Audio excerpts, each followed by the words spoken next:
Well, thank you very much, ladies and gentlemen, friends and colleagues. You know, today is Friday. I must confess that Monday to today, every day I have 2 conferences or seminars to attend.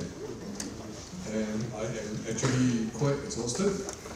Yeah, I'm no longer getting younger, but at the same time, having stepped into this room with all of you here, experts and sincere practitioners for our humanitarian causes, I just feel that I want to say a lot more things, but I decided to be disciplined and not to ask too many questions, because I think all of you are also required to take a break before dinner, and maybe a bit more individual dialogue or discussions to be more productive. But as my colleagues who are in charge of this programming told me, I have to make the closing remarks. And I look at closing remark is like repeating everything that we have heard so far, the whole day.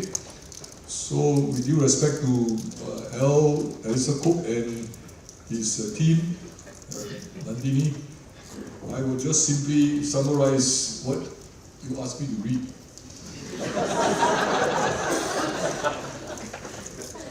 Well, that's the way I survived in RSS, because I moved from, just now I was missing the first 2 sessions because I was talking about terrorism and what's happening on the West Bank, Gaza and Israel. Then I came here, I had to look at humanitarian diplomacy. I just wish I don't take out the wrong comments, because there are many different things here. Yeah. So far, after almost 10 years in this business or in this job, I have not read the wrong speech yet. So I hope today I won't do the same thing. I won't do it. I will not read the wrong speech. But really, you know, when I look at the program that all of you have gone through today, the 4 broad topics are strategic foresights, humanitarian diplomacy, civil-military partnership, and last but not least here, just now you heard the information landscape. The thing I thought we should bear in mind is, one, is a very changed world. So whatever topic we talk about, strategic foresight, humanitarian diplomacy, civil-military partnership, and information landscape, we have a certain opinion based on our respective experiences on the ground, but it is subjected to changes, adaptation, and continuous pressure to maybe jump some of these or to favor certain portions of what we practice up to now. The fact of the matter is that out there, the climate is really nasty and will not be nice to us, and our people are suffering all over, and we need to do more to assist the affected population and to give them hope and can progress to another level as we move on. So I just want to say that all these adaptation, or what I call innovation, and our present advocacy of the respective experiences or positions that we have worked hard on in the last so many decades must be reviewed, and ascertained for adequacy as well as practicality. And above everything else, we now have a thing called a handphone like this. I don't carry a laptop computer because it's too bulky for me, and I'm likely to lose one every week. So at least this one is with me, and when I leave the room, I feel if my pocket is so light, it means I left it behind, I come back for it. And a lot of nice juicy story inside here, nobody should be able to see it. So, but the fact is that this is the way to go forward. And now my only wish is that all of us can take this little gadget, and when we have a disaster or a humanitarian emergency out there, we can use this little gadget to activate people, to give people hope, and to develop something substantially different from what the affected victims have undergone. So bear this in mind. It is a mobile phone, or it is a new technology, and there is constant new technology. We just hear about the AI and everything else. Yeah. So, yeah, we need to look at the precedents, we need to look at history, but I want to also urge all of you to think about how to do things differently in line with this thing called mobile phone and emerging technology, which has already changed our life and ought to change more of our life going forward. So bear this in mind as you go on in your very hard endeavors in all parts of this region. Yeah.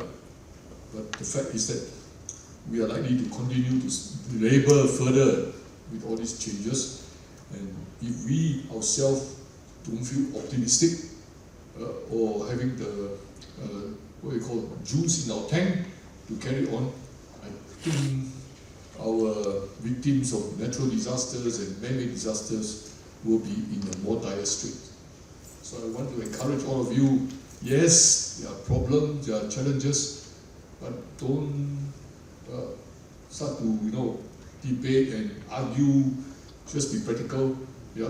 Just now, the last question was something about how do we get objectivity from a particular center or whatever. You can never have objectivity anymore, my dear friends. What is that? Objective. The only thing that I ask my colleagues in RSIS and all those people that bother to ask me this particular point, I only need facts. Give me the facts. Don't tell me about objectivity or subjectivity. It's impossible to guarantee this. So give me the facts, and with the experience I have or we have from our work elsewhere or in other settings, we make a judgment call. Judgment call may be wrong, but we are not making a deliberate mistake or deliberately not going to look into some of the things that we obtain from the facts. So bear this in mind as we go forward, because it is really going to be more and more difficult. And on top of that, people with the money prefer to spend it on something else. Yeah? And every time when we have a disaster, I'm reminded that we spend a lot of money to do reconstruction, repair, and all that. And then someone the other day told me, for every $1 we spend on resilient infrastructure, $4 is needed to fix whatever broken infrastructure or things that have been destroyed by the lousy weather or some other kind of natural causes affecting our countries and our living. So please go out, have a bit more optimism. Don't feel that everything seems to be a big challenge. Yes, these are facts of life. We take these as they come, and we look forward to working in a different way with some different people. And more importantly, we must find new format to encourage our established regional, inter-regional or international organization, as well as our respective government. It's not easy to persuade policy makers these days in particular, but at least don't let them go off easy. Try, and then we hopefully can bring some good things to the people affected by the disasters that our lousy weather and our geography and mistake of some policy maker has created. So, on this note, I wish you all the best, and let me, in closing, thank our partner, Changi RSCC, Freddie. I think he has put in a lot of effort. and my colleague at RSIS for all the long hours spent in trying to impress me with their new angle. You know, they are always trying to come up with a new angle, but until now I'm not impressed yet. So they are still working hard on it. But I thank you all for the effort. What is important is that we are able to get so many of you here today. Post-COVID, right? But I have COVID infection 4 times already. 4th time. Just got out of it 2 weeks ago. And my aged mother, bedridden mother, suddenly got COVID. So my sisters and brother look at me, it's my fault. I travel too much. Every time you can't see mother, you give her a virus. I don't know. I'm now going to go back and check what is the problem. But the fact is that we have this kind of challenge. A viral infection, which we don't even know how long we're going to carry on. But let's stay together, be sincere about our ideas to improve and learn from one another, and hopefully some good result will come. But by the way, according to my political master in Singapore, this is not exceptional. Every decade, every century, we have this kind of problem. So it's just that a new virus or new difficult people that come, and maybe the guy on top there decided to make life difficult for all of us in the new era. So stay cheerful, optimistic, and let's collaborate and work together. This is, I think, something we can do. We may not solve all the problems, but at least we cooperate, we collaborate, and find way to enrich our civilian-military partnership. Alright, so this is my message to all of you. Hopefully the rest of the evening will be a pleasant one, just to top up our food and juices, and then you go home to your respective enterprises and endeavor and push on. Jeremy, I think both of us are getting old. We know each other for quite a while already. But I see him, I can recharge, and he see me, maybe he can recharge also. So okay, this is how we sustain ourselves. Out there are many things that we can do, and as I mentioned just now, don't give people a hopeless situation. We must always give hope, and let's try to do that.